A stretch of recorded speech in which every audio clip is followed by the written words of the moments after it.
Ya, selamat siang dan salam sejahtera untuk kita semua. Ya baik, kembali lagi dengan saya Yohanes Renoes yang biasa disapa Ohan, selaku host yang akan membawa kita dalam podcast siang hari ini dengan topik perkembangan dan tanggung jawab dari serikat pekerja.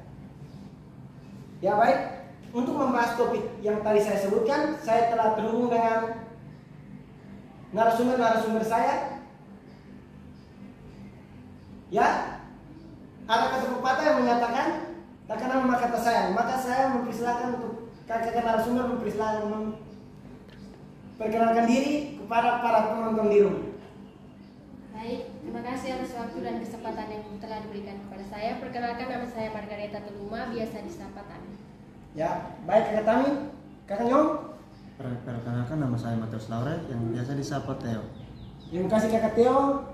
Kakak Nuna yang bisa kakak Theo. Perkenalkan, nama saya Maria Frida Bade, biasa disapa Frida. Ya, terima kasih kakak Frida. Beralih ke bagian kiri.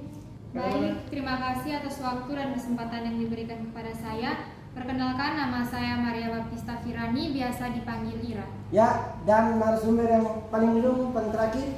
Baik, perkenalkan, nama saya Agustina Namula, biasa disapa Astri. Ya, terima kasih untuk kakak narasumber yang sudah datang.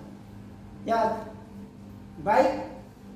Di sini saya akan sedikit mempertanyakan tentang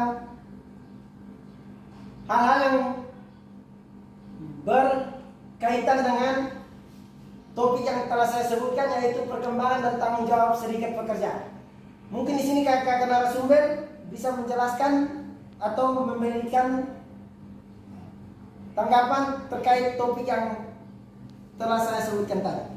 Ya, kepada kakak Tami mungkin bisa menjawab sedikit pertanyaan dari saya. Apa yang kakak Tami ketahui tentang serikat pekerja?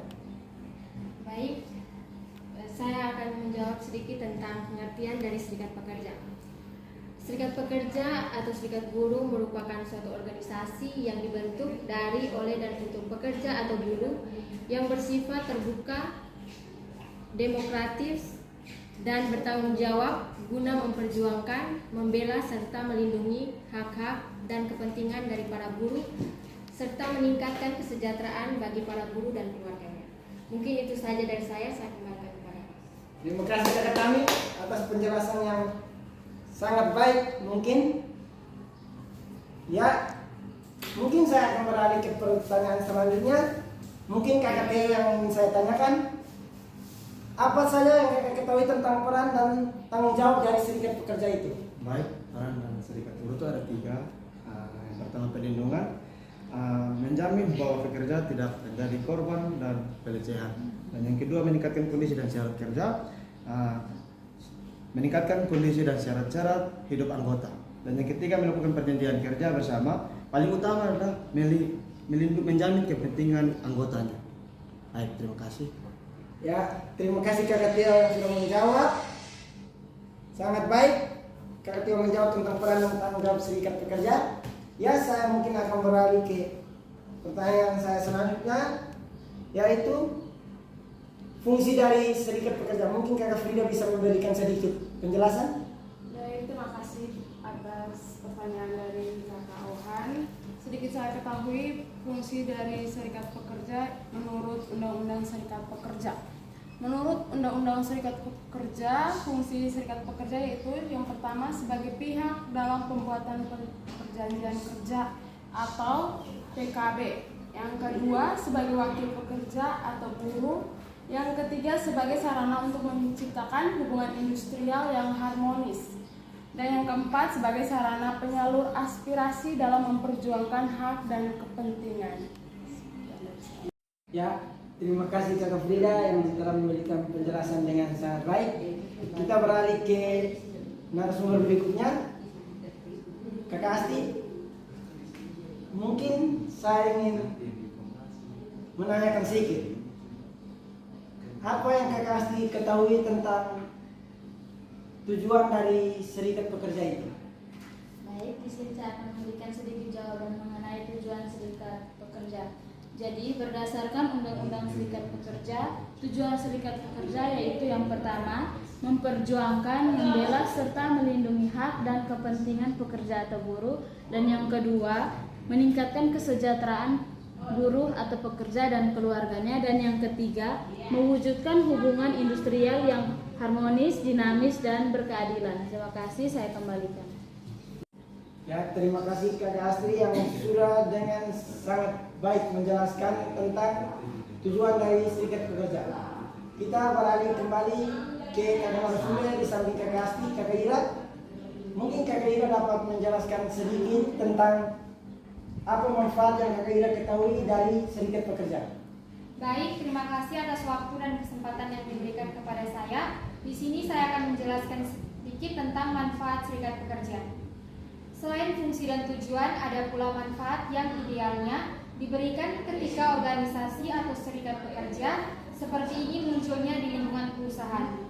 Ada beberapa manfaat dari serikat pekerja. Yang pertama itu menjadi sarana komunikasi efektif dan aspirasi yang dapat memberikan kontribusi untuk kepentingan pekerja dan perusahaan dalam rangka produksi. Dan yang kedua itu menjadi motivator etos kerja. Ketika karyawan merasa ada payung yang melindungi hak-haknya, maka mereka idealnya akan memiliki motivasi kerja yang lebih baik lagi. Saya kembalikan ke Kak. Terima kasih Kakak Ida yang sudah menjawab apa manfaat Serikat Pekerja dengan sangat baik. Ya, dari penjelasan kakak, saya ingin bertanya sedikit hal. Mungkin penonton di rumah juga ingin bertanya. Yang pertama kepada Kakak Theo, saya ingin bertanya, bagaimana jika dalam suatu perusahaan terdapat lebih dari satu serikat pekerja? Baik, Kak Tuhan, saya akan menjawab.